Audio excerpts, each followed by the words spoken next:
I'm Jeff Bechtel. I'm the chair of the Waterton Biosphere Reserve Association, and my family and I ranch south of Cardston, about 3 miles from the Montana border. My great-grandfather bought this place in 1917, and my kids are the 5th generation on our land. I'm Tony Bruder. I ranch together with my wife Lorraine and our kids Nathan and Tanis. This year will be our 100th year on the land.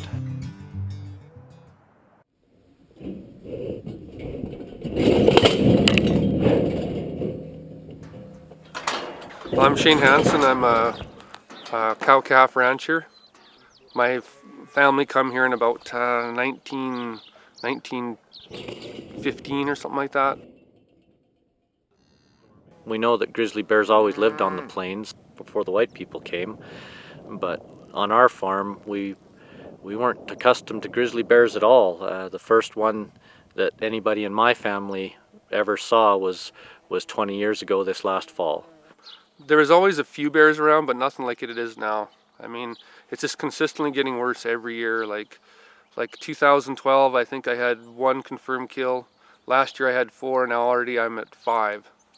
Yeah, this is pretty much uncharted territory, you know, whether anywhere, just how to deal with these grizzly bears, because like I said, in 1997 was the first grizzly bear my parents ever saw in this place.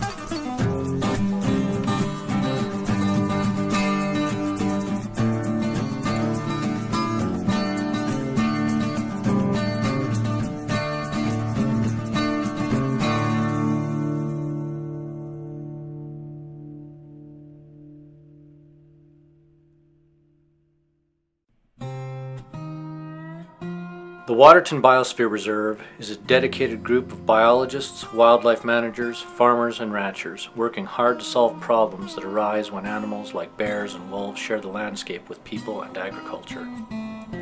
This is a small part of their story.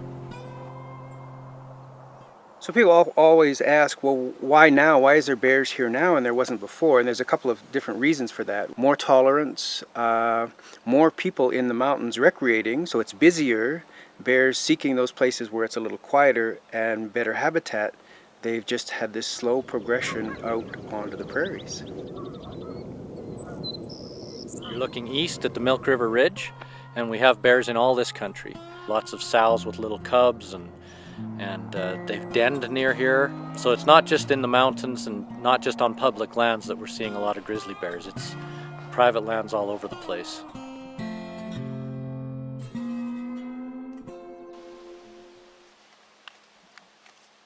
My name is Andrea Morehouse, and I am a PhD candidate at the University of Alberta, and I also work for Alberta Environment and Sustainable Resource Development, coordinating a grizzly bear monitoring program.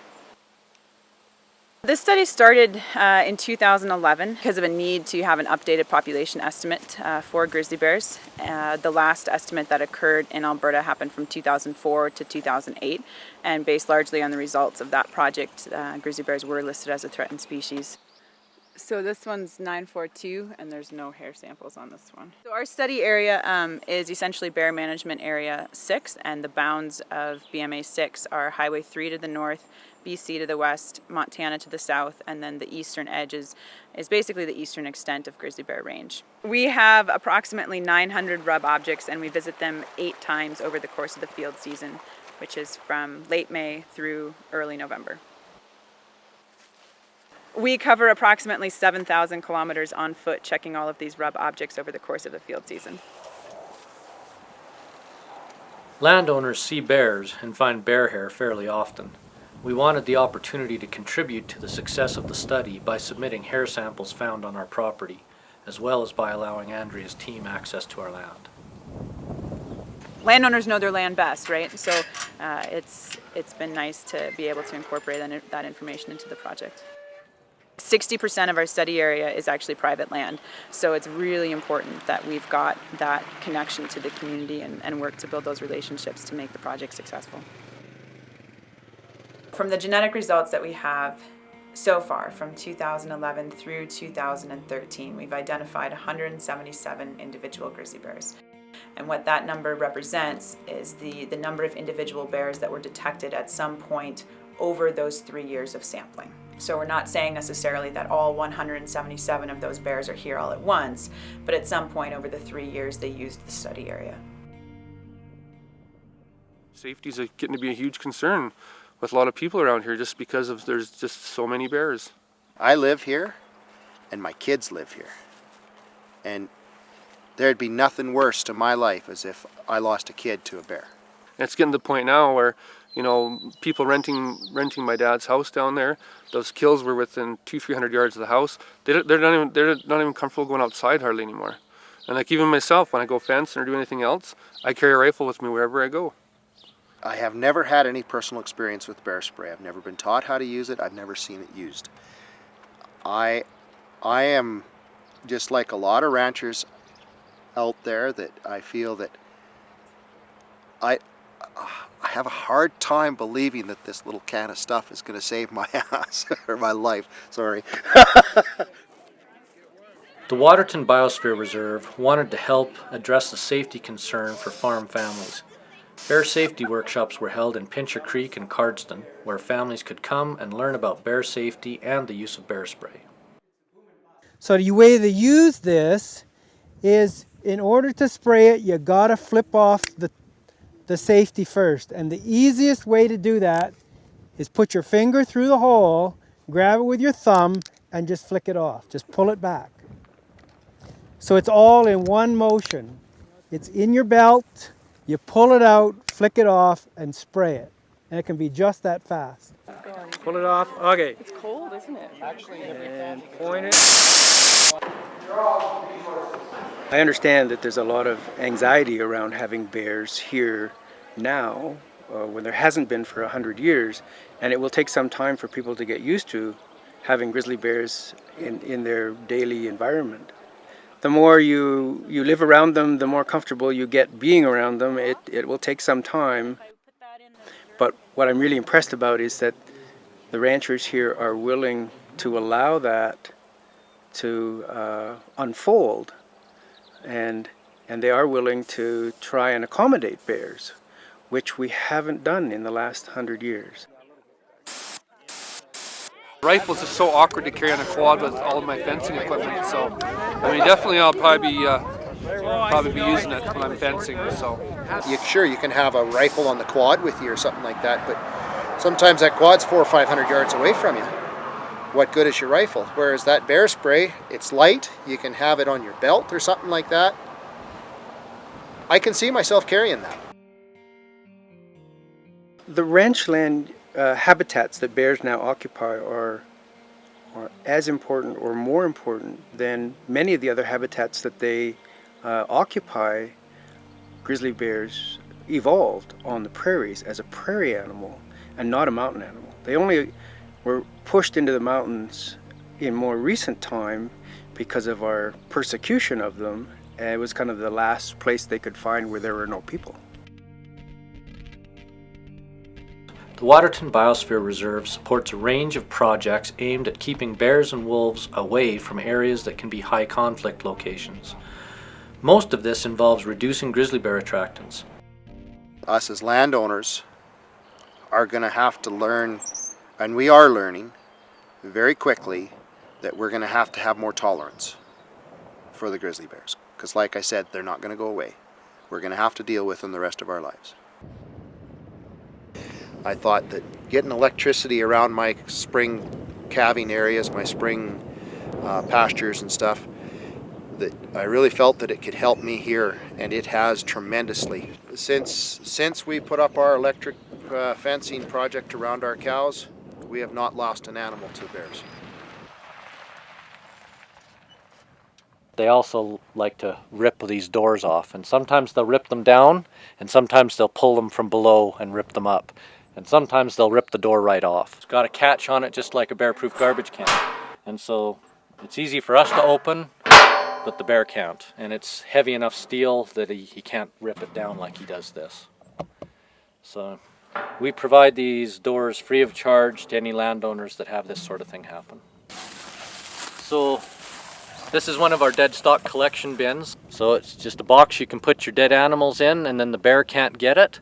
And then the dead truck comes and empties them periodically from the box. To date, more than 20 landowners have been assisted with projects, as well as over 110 landowners have participated in the dead stock removal program.